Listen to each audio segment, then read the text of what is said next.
everyone, and welcome to Breaking Through. I'm your host, Zynasia Jasper, and today we have a special show lined up for you. Today's show is called the New Orleans, Louisiana 5's, also known as the NOLA 5's, 5 Women, 5 Years Later. Since Hurricane Katrina devastated the Gulf of Mexico 5 years ago, it has been reported to be one of the 5 deadliest hurricanes in the history of the U.S., not to mention the costliest. According to U.S. Today, some experts have said that the property damage from the hurricanes has reached up to $60 billion. Prior to Katrina, the rate of substance abuse was a major problem within the New Orleans area. According to the National Substance Abuse Index, cocaine use and trafficking is prevalent throughout Louisiana, and the high rates of violence and crime seem to correlate with the use of crack cocaine, making it the foremost concern of law enforcement. After Katrina, the statistics for women who abuse substances has been reported to be 28.3%. Of that percentage, 32.6% abuse cocaine, 23% alcohol, and 39.3%, the highest percentage, abuse methamphetamines, which has become popular as the drug of choice, making it a competitor with marijuana. This past summer, I visited Voyage House, a residential shelter for women ages 39 years and over who are or have experienced substance abuse and/or mental health issues. At Voyage House, the residents receive housing, clinical services, and a full array of case management and daily living skills development services. I interviewed 5 women at Voyage House. Their names are Lori, Joan, Elois, Rhonda, and Tanya. They shared with me their struggles with substance abuse and mental health issues. The first story we will hear is Lori's. Lori is a 54-year-old mother and grandmother who is currently working as a housekeeper while completing her education at a local community college. Here is Lori's story. When Hurricane Katrina struck, the warden of Angola and the Department of Corrections was willing to come the Friday before the storm because the storm was already, projected to hit New Orleans really hard as a category, whatever. But the jailer, Gusman, didn't want to let us go that far. He was even responsible for Jefferson and St. Bernard Parish prisoners, right? And he refused to let us go with the Department of Correction, who was ready to take us to a safe haven. He refused. So when Hurricane Katrina hit, we didn't have any water for 3 days. We had to literally stand in water up to our chests, 160 women in the section of the jail I was. Had to walk behind. Well, first of all, we didn't get out outdoor until the water was up to our chest, and then that was like Monday night, we had to walk through this water to go to the second floor in the men's building. There was no electricity. There was like carbon. When we woke up the next morning, we all had like carbon and black soot in our noses and everything. So and there was no air or nothing.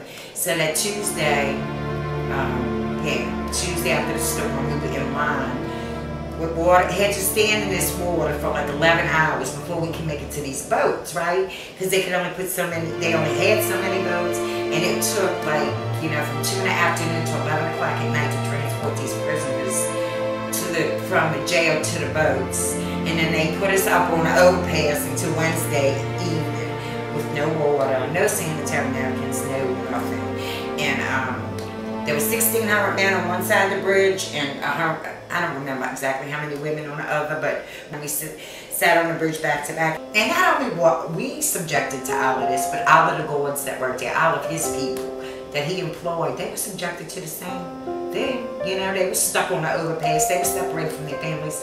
And another thing is, so then we go to Angola, right, Louisiana. Now, most of these women, I was Department of Corrections, so I was doing my time no matter what. It didn't really matter. But a lot of these women could have been released before Katrina because they were only like drunk in public. Charges that might have carried a few days. These women winded up serving 6 and 7 months. I mean, it could have been, any innocent woman who's never really committed a crime winded up in Angola, Louisiana, a penitentiary, for murders for 6 and 7 months. I haven't been back to jail since, so and served a little, if nothing else, it kind of gave me a lot more incentive never to wind up under Gusman's care again, because I think it was really gross negligence. And now we gotta think about this aspect. All of those boats tied up, all of their time, could have been saving people in the night ward that were drowning. You know what I'm saying? He would have evacuated the jail the Friday before the storm, but no, he didn't. And GLC was quite prepared, ready, and wanting to bring us. And it cost the community all of those shots. We had to be inoculated in both arms, when we got to Angola. They had all kind of overtime because of all these inoculations for the medical staff. just so much. He caused so much. We're going to take a quick break, and when we come back, we're going to hear from our expert panel. The College of Arts and Sciences is the largest college at North Carolina A&T in terms of students, faculty, and number of courses taught. Our students gather to research the causes of climate change and meteorology, study human depression and social work and biology, and perform on Broadway. The university and community relax in the cradle of arts and sciences through WNAA, the University Gallery, our HDTV studio, and the award-winning University Marching Band. Visit us online. Welcome back to Breaking Through. Today, joining us to provide some answers to some burning questions many of you may have are Monica Crockett. Monica is a graduate alumni of Mary's House here in Greensboro, North Carolina, which is a rehabilitation program designed for women who are struggling with substance abuse and have children. Monica has been in recovery for 7 years, and currently she works as a baker for a local market. Hi, Monica. Hi, Zynasia. We also have Dr. Quintin Boston. Dr. Boston is an assistant professor in the Human Development Services Rehabilitation Counseling Program at North Carolina A&T State University. He's also a certified rehabilitation counselor, and his areas of specialty include multicultural issues in counseling, counseling supervision, cultural beliefs toward disability, and vocational rehabilitation.